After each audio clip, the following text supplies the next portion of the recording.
Hey everybody, welcome to Here's Some Food. Today I'm sharing a little knowledge instead of my learning process for once and showing you how to make a crowd favorite, or how I make a crowd favorite, mac and cheese. I make mac and cheese for everything. D&D nights, potlucks, care packages for under-the-weather friends. I mean, it was the first thing I cooked for my fiance when we first started dating. It's just one of those things, you know? And everybody has their best ever mac and cheese recipe, but that's not what I'm showing you today.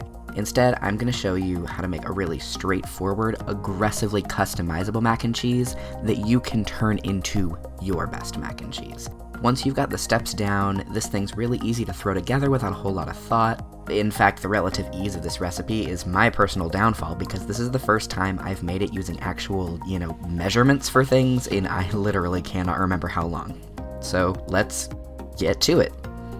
You want to get a bunch of water in a pot. And you want to heat it up, and as it's heating, you want to add a pinch of salt, and then you want to add a lot more salt, like way more than you think you need. I'm actually going to share a weird tip here that I definitely scoffed at when it was first suggested to me, but that totally works. Taste your pasta water. Just grab a spoon and taste the water. But Isaac, you say, how do I know what salty enough tastes like? Well, you know that person. That one person who you have that one thing you really want to say to.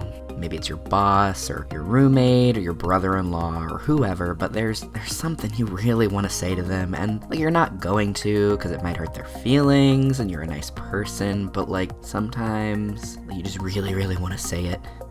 Good pasta water tastes like the tears they burst into when you finally say that thing.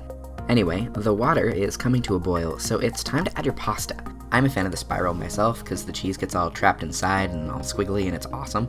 Your cook times may vary, depending on the noodles. Pretty straightforward. While the noodles cook, go ahead and grate your cheese. Again, you can use more or less whatever you want. I'm using 2 kinds of cheddar, some smoked Gouda, and a tiny bit of Asiago because it's been in the fridge forever and it's not gonna keep much longer. By the way, despite what some food puritans say, you can use pre-shredded cheese in this. It's not recommended because pre-shredded cheese includes an anti-caking agent that can make the sauce consistency a little funky, but realistically, it's not gonna be a deal breaker, and it can be a huge help if you're short on time, or you have chronic pain, or there's a huge sale on shredded cheese but not on brick cheese, whatever. Do what makes sense for you. My cheese is shredded, and you're wondering, how do I know when the pasta is done?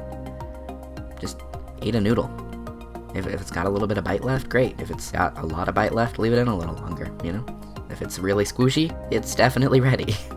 Once it's done, just go drain the thing and leave the noodles in your colander because we need the pot to make sauce now. We've got an empty pot, we've got some butter, some flour, and some milk. I mentioned before that I never use measurements anymore, but basically, in order to make the roux, which is the thing that makes our sauce thick and sauce-like, you want 1 part of butter to 1 part of flour. I'm using a 1/4 cup of each here. Melt the butter, then add the flour. Mix and cook and mix until you've got a nice thick paste thing going on. Then add your milk. I'm using 2.5 cups of milk because I couldn't decide between 2 or 3 and I was thinking way harder about it than I needed to. Anyway, make sure you're whisking this the whole time so the roux gets incorporated into your milk. It's important for reasons. Now, it's time for cheese. Literally go ahead and mix this cheese all up in that milk and stuff. I didn't measure the cheese because it's cheese. You use a bunch. If you have less than a bunch, make a smaller amount of sauce. It's not that serious. Just make sure that you're stirring and mixing and also stirring. Once your sauce seems more or less sauce-like, your cheese is largely melted and incorporated, compile your flavor components. This part is, again, it's totally to taste. You will definitely want salt and pepper, but otherwise, this process is a big game of adding and tasting things until you get a flavor that you want. One note that I can give is when you add your salt, don't salt it all the way, because your pasta is also going to be salty. Now, for my sauce, I like to add salt, pepper, paprika, garlic powder, cayenne, and mustard. Those are my go-tos. If you don't like paprika, garlic powder, cayenne, and mustard, don't use them. Use things that you do like. A couple of tips that I can suggest here. If what you've wound up with seems to be missing something and you can't figure out quite what you need, and it's possible that the thing that you need is depth, which is a weird food term if you don't know food terms, try some Worcestershire.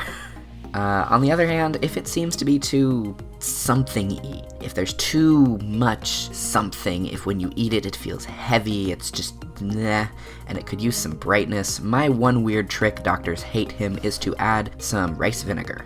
Don't be afraid to play around with the flavors here. Food isn't scary, and you're really just covering carbs with melted cheese. Like, it's pretty hard to mess it up. Once you're satisfied with your cheese sauce, reintroduce your pasta.